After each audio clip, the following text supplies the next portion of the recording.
ഇവിടെ ആൾക്കാർ ചെയ്യുന്ന മെയിൻ മിസ്റ്റേക്ക് എന്താണെന്ന് അറിയോ? മിക്ക ആൾക്കാരും പഠനം എന്നതുകൊണ്ട് വിചാരിച്ചു വെച്ചിരിക്കുന്നത് റാൻഡം ആയിട്ടുള്ള കുറേ ബുക്സ് വായിക്കുക, കുറേ ഓൺലൈൻ കോഴ്സസിന് പോയിട്ട് ചേരുക, എന്നിട്ട് അതൊന്നും കംപ്ലീറ്റ് ചെയ്യുക പോലും ഇല്ല. അതുപോലെ പാസീവ് ആയിട്ട് ഇങ്ങനെ യൂട്യൂബ് വീഡിയോസ് കുറേ ഇരുന്ന് കാണുക, വെറുതെ ലിങ്ക്ഡിനും ഇൻസ്റ്റാഗ്രാമും ഒക്കെ ഇങ്ങനെ സ്ക്രോൾ ചെയ്യാം.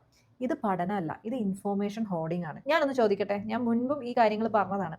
നിങ്ങളിപ്പോൾ എൻ്റെ ഈ വീഡിയോ കാണുകയാണ്. ഈ യൂട്യൂബ് വീഡിയോന് മുന്നേ തൊട്ട് മുന്നേ കണ്ട യൂട്യൂബ് വീഡിയോ നിങ്ങൾക്ക് ഓർത്തെടുക്കാൻ പറ്റുന്നുണ്ടോ?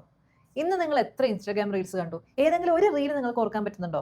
ഉണ്ടോ? നിങ്ങൾ ഇവിടെ ഒരു കാര്യവും പഠിക്കുന്നില്ല. ജസ്റ്റ് ഇൻഫോർമേഷൻ ഇങ്ങനെ വരികയാണ്, അത്രേ ഉള്ളൂ. ഇത് പഠനമല്ല. ട്രെൻഡിലുള്ള എന്തും പോയി വായിക്കുക, നമ്മൾക്ക് പ്രാക്ടിക്കലായിട്ട് യൂസ് ചെയ്യാൻ പറ്റാത്ത കോണ്ടന്റ് പോയിട്ട് കാണുക, നമ്മളുമായിട്ട് ബന്ധമില്ലാത്ത വിഷയങ്ങൾ പഠിക്കുക. അതിന്റെ അർത്ഥം എന്താ? നമ്മൾക്ക് വ്യക്തമായിട്ടുള്ള ലക്ഷ്യമില്ല. നമ്മൾ ആദ്യം മനസ്സിലാക്കേണ്ടത്, നമ്മൾക്ക് ഈ ലോകത്തിലെ എല്ലാ കാര്യങ്ങളും പഠിക്കാൻ പറ്റില്ല.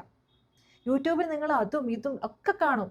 നിങ്ങൾക്ക് എന്താണോ വേണ്ടത് അത് മാത്രമേ കാണാൻ പാടുള്ളൂ. ഫലപ്രദമായിട്ടുള്ള പഠനം, അതായത് പണം ഉണ്ടാക്കാനുള്ള പഠനം എന്ന് പറയുന്നത് നമ്മളുടെ വരുമാനം കൂട്ടുന്ന സ്കിൽസ് പഠിച്ചെടുക്കുക. നിങ്ങൾ ഓഫീസിൽ നിങ്ങളെ ഹെൽപ്പ് ചെയ്യുന്ന കാര്യങ്ങൾ എന്താണ്?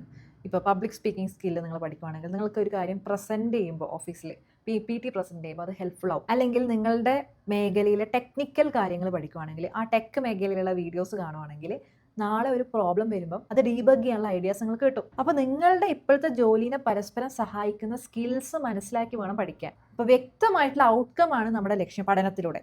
അതെപ്പോഴും ഓർക്കണം. നമ്മളിൽ പലർക്കും പറ്റുന്ന ഒരു മിസ്റ്റേക്ക് ഞാൻ പറഞ്ഞുതരാം.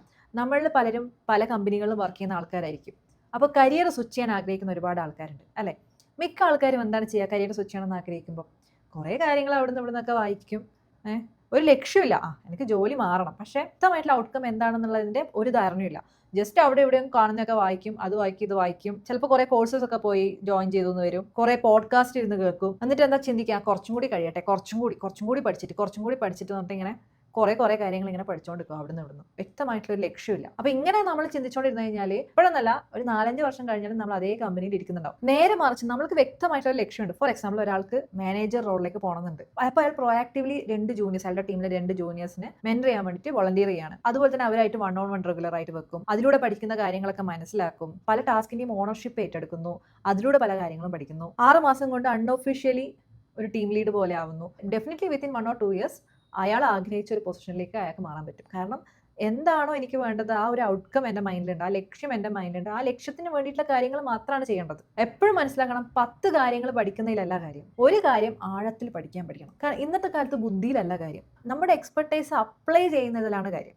അപ്ലിക്കബിൾ എക്സ്പെർട്ടൈസ്, അതാണ് വേണ്ടത്. അത് നമ്മൾക്ക് കണ്ടിന്യൂസ് ലേണിങ്ങിലൂടെ മാത്രമേ നേടിയെടുക്കാൻ സാധിക്കുള്ളൂ.